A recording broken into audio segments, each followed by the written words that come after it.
Hello and welcome to Supposedly Fun. My name is Greg and I'm here to do something that I don't do all that often anymore, which is a book tag video. I just thought this would be fun. I want to use this book tag as an excuse to talk about my reading in 2024 so far, sort of do a check-in, because I feel like 2024 has been a very different reading year for me than any other of the years that I have been on BookTube.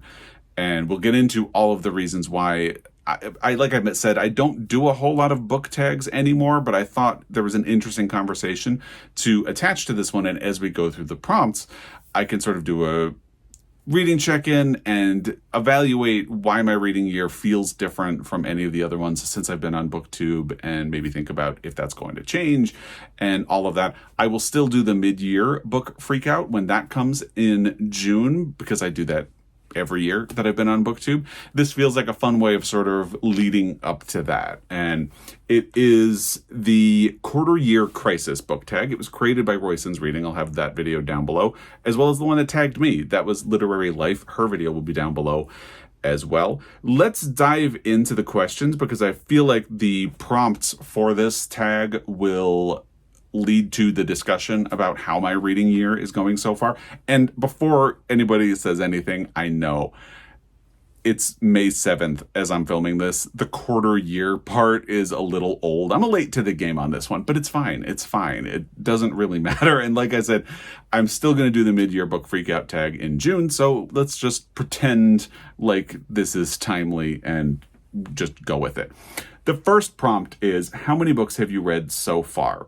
As of this morning, Tuesday, May 7th, I have read 26 because I finished a book this morning. And it'll probably be 27 before the end of the week, because I did start another book last night that I think is going to read very quickly. Let me try not to make a mess with this pile of books that I had here, because it was at the bottom. I'm so glad we had this time together. A memoir by Maurice Velcoup. It's a graphic memoir. I started it last night, and I think this is going to be a fun thing to read before we go on vacation. And I think it's fast enough that I should be able to read it without any problem before we go on vacation. I'm going to leave it over there. So by the end of the week, I'm hoping that I will have 27, but right now it's 26. I did go back into Storygraph's stats and check where I was at this point last year. So by the end of April in 2023, I had read 34 books. So I was ahead by 8 books. My reading year in 2023 was kind of wild because it started really strong. I think I read 10 books in January. And then last year we were on a bit of a roller coaster with the health of a dog that we ultimately ended up losing last year. So she was diagnosed with an illness, my reading crashed. And then it started to come back up, and then we lost her and it crashed again. And then it came back up before the end of the year. So it was a lot of dips and things, but it mostly on average stayed pretty high. And this year it's been staying pretty low. But I'm actually surprised and proud that I'm only 8 books behind where I was at this time last year. And that is sort of why this is a different reading year. I feel like I'm taking my time. I'm not pressuring myself to keep moving. And that part is really working for me. And I don't know if that's the way the rest of the year is going to go. But I'm 8 books behind where I was in 2023. And the only reason I mention that is to illustrate the point. I don't actually really care if I'm 8 books behind or 8 books ahead or anything like that. I more care about the books themselves, but that is how many books I have read this year and how it compares to last year, and why this is such a different reading year for me. It felt like my beginning years on BookTube, my reading just ramped up and up and up, and this is the first year that it started to head down. So it'll be interesting to see if that trend continues through the rest of the year. The next prompt is, have you already found a book you think might be a 2024 favorite? If not, what was your favorite book you read that was not quite 5 stars? So I actually have a couple, and I'm not going to really sort through which one is my favorite right now, because I feel like I finished at least one of them this week. So there's a recency bias with that one. And by the time I do the mid-year book freakout in June, I think I will be able to rationally, calmly sit down and sort these through. But I actually have 4 books that I want to talk about here. 2 of them one of them I don't actually have a copy of. And let's just dive in. So the one I recently finished was Fire Exit by Morgan Talty.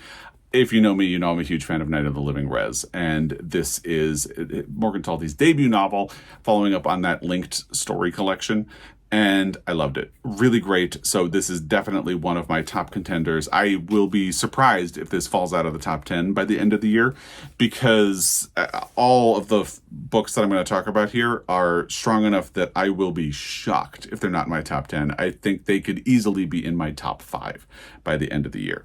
We'll see what happens over the next few months, but I really think they could easily be my top 5 when it comes to the end of the year. There's also Hello Beautiful by Ann Napolitano, an audio that I listened to in January.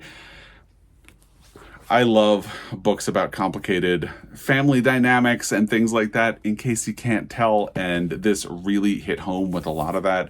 Maura Tierney read the audiobook and was just fantastic. So definitely those. And then Here We Go Again by Alison Cochrane, a book that really hit hard because it is a sweet book. It's about a relationship. It's kind of a romance. And I love that it's a queer romance. I love that even more. But it also has a very serious side to the story, where you know that the characters are going on a road trip because they have an old teacher from their high school days who is dying, and you know he's going to die by the end of the book. So it's about life and meaning and all of those beautiful things.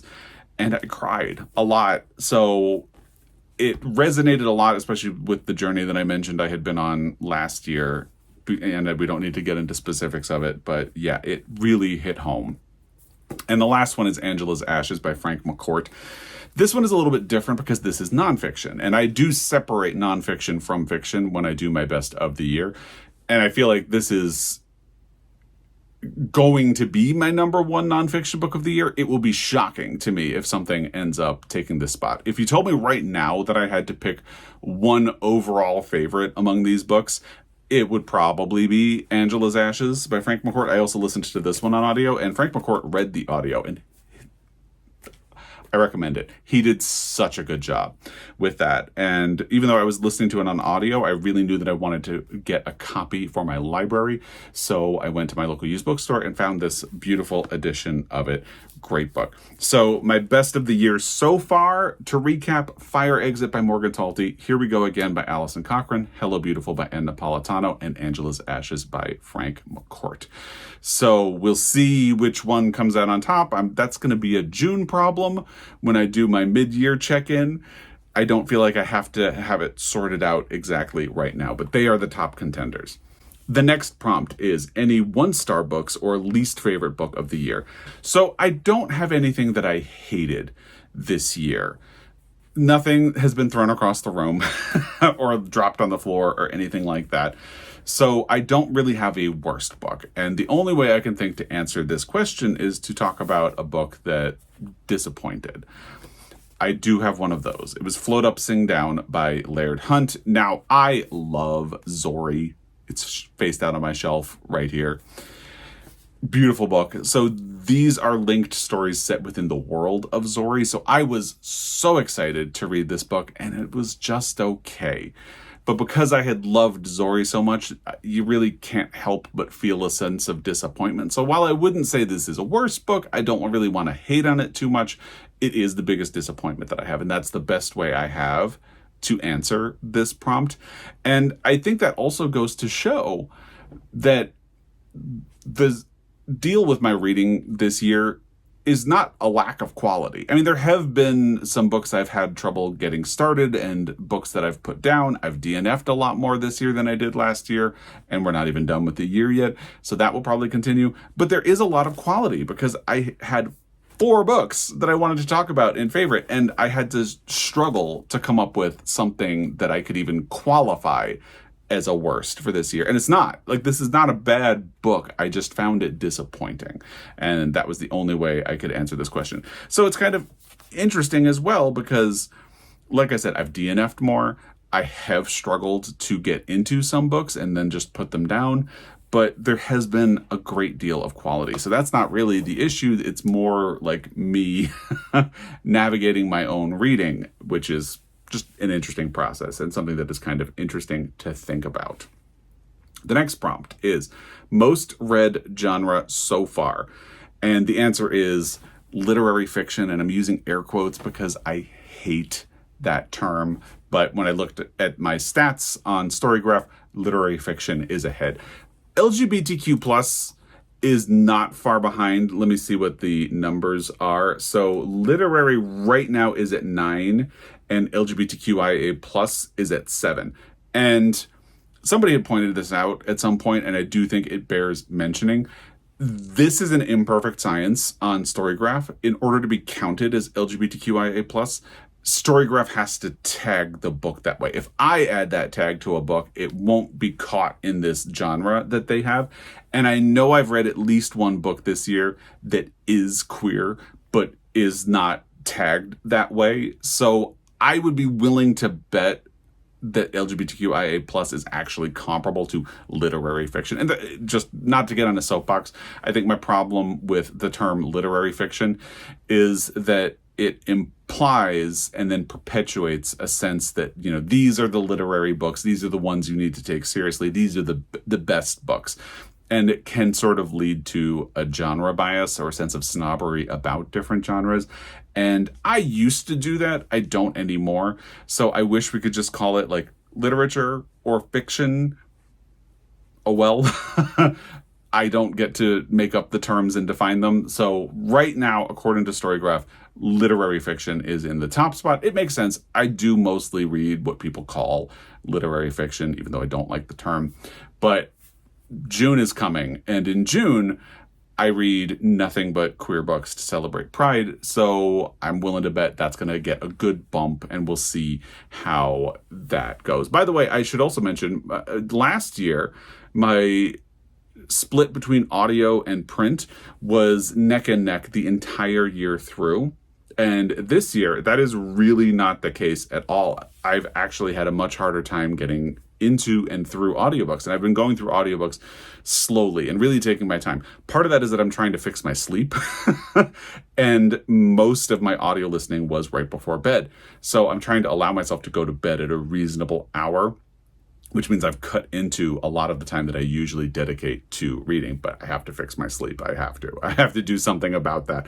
I can't keep going with what I'm doing. So the divide right now, and I know this is not part of the prompt, but I find it interesting, is actually 58% print, 4% digital, which means ARCs. I don't really do ebooks. So those are advanced e-galleys that I have had through NetGalley that I read.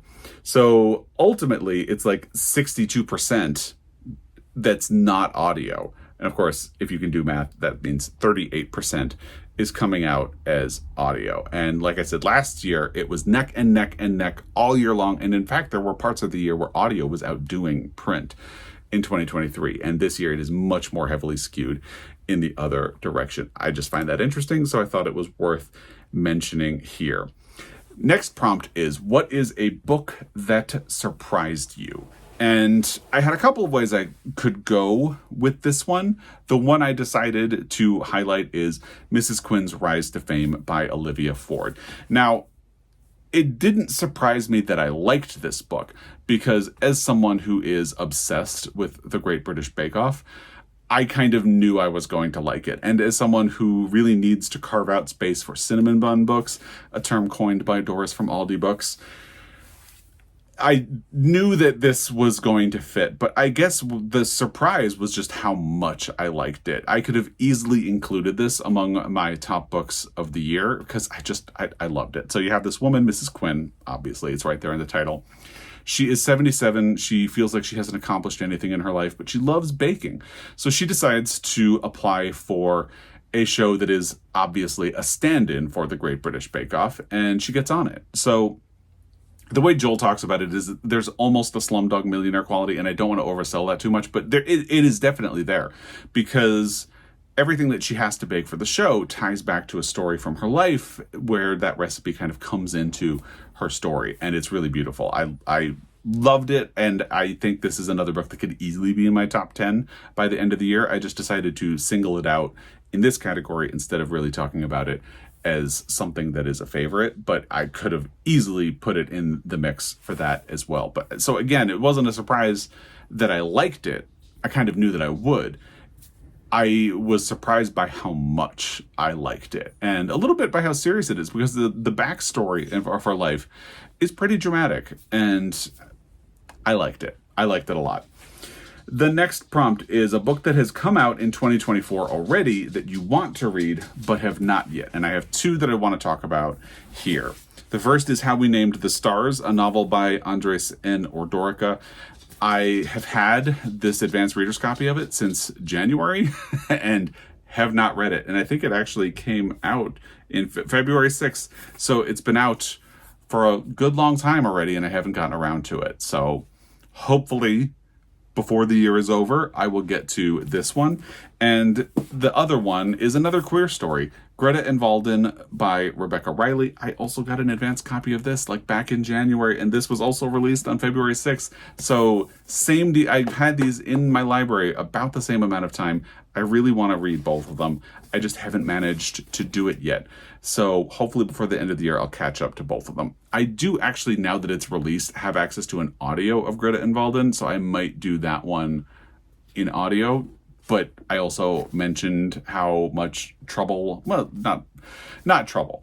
I'm sort of reconfiguring my life around audio because I sort of need that time before bed to go to bed. I'm having mixed results with that so far, but it is what it is. So these are the two books that have been released that I really, if you ask me which ones do I want to try to make sure I get in before the end of the year, it would be these two, because I've already read Fire Exit and some of the other ones that I really wanted to read. So these are the two that are straggling behind. The next prompt is, what is a goal that you made and are really succeeding at? This is not, technically speaking, a goal that I made for myself, because I decided I didn't really want to do official goals this year. That was one goal. And by the way, it's working like gangbusters. But I did really quickly in 2024 decide that I would allow myself to go at my own pace, because I had a really hard time getting my reading going this year. I spent a lot of time trying to pick up a book. I took a bit of a break in the first week of January because with, best books of 2023, I'll link that video down below, and all of that end of year stuff, there's enough content you don't really necessarily need to be reading. So I took a bit of a break, and then I had a hard time getting started again. So I just really quickly decided, you know what, whatever this is, I need to let it play out. So instead of trying to force myself to read and to keep going and consume and consume and consume, I'm going to let this play out and see. And that actually has been working for me because it has also helped me manage my stress. We're in an election year in the United States, and I'm stressed.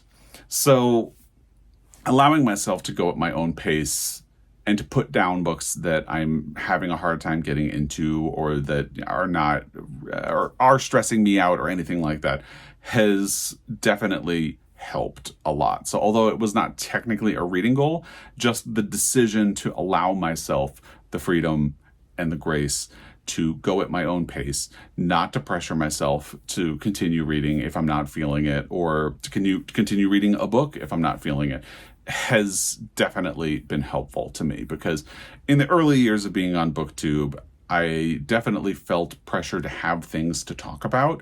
So I felt like I needed to be reading at all times. And if I started to feel a slump, it was almost like a sense of panic. Like I would start thinking, well, I have to figure out how to get out of this. What can I read that's going to help me get out of this? And ultimately, I have let that go this year, and it has definitely been working for me. The next prompt is one goal you made that you need to focus on. Now, again, I didn't really make strict goals. I kind of kept it loose and easy this year, which ended up being very fortunate because it meant that when I slowed down and sort of rearranged, I had given myself enough leeway to do that. However, I did say that I wanted to work on my Pulitzer Prize project, and I have not read a single book for that. The winner for 2024 has already been announced, and I'm going to try to catch up to that book. I don't know when, but the book that I had selected to do next was House Made of Dawn by N. Scott Momaday. And the reasoning for that was that N. Scott Momaday unfortunately passed away in January or February. I don't remember which. And this was a book that I had been very curious about. So I am looking forward to doing this, hopefully this summer, and catching up to it and getting my Pulitzer Prize project started up again. I think I might be having an off year. I got a bunch done last year for my project, so I'm not too worried about it. I don't have a set schedule for what I want to do when and how much I think I should do. Really, the goal was just work on my Pulitzer Prize project. So however much I did would be a win. And there's still plenty of time to do that, but I haven't gotten anything done yet. I had originally been thinking that I wanted to do Edna Ferber's So Big next, but when N. Scott Momaday passed away, I decided that this was the direction that I wanted to go. So hopefully this summer I will be catching up to this and doing a project about it and making some progress on that. The final prompt is new to you BookTubers for 2024 that I recommend. The first one I want to mention is somebody I actually just saw for the first time this morning. They did the BookTube newbie tag. It's Lydia Lost the Plot. And she only has one video on the day that I'm filming this, and it is that BookTube newbie tag. But I'm going to mention that because I thought she had a great BookTube newbie tag. I will link her channel down below, and please feel free to go check it out. I admit, because I've had a bit of a slowdown, BookTube has kind of gone into that as well. So I have not discovered as many new channels this year as I have in previous years. However, I have already mentioned Paul Mars and his channel, which is almost like really good ASMR for books, because sometimes I like to just put on one of his videos and just listen to him talk, and it's lovely. I'll have his channel linked down below. And the other one I would mention is Mild Rumpus, which is a fairly new channel, but already over 1,000 subscribers. By the time I would have mentioned it, he was already over 1,000, and usually I limit myself to channels that are under 1,000, but it's a fun channel. I'll have it linked down below as well. So those are the channels that I would mention to you. I am not going to tag anybody in this, but if you would like to do it, feel free. If you have a channel, do your own version of the video. If you don't have a channel and you want to answer some of the prompts, feel free to do it in the comment section down below. It was fun. And, again, I just felt like it was a fun way to check in with my reading, because my reading has been very different this year. And I don't think it's in a negative way. It's not necessarily that, but I do think it's different and interesting. So it was fun to have a chance to talk about that. So as always, I really appreciate your time, and I will be back. Until next time, happy reading.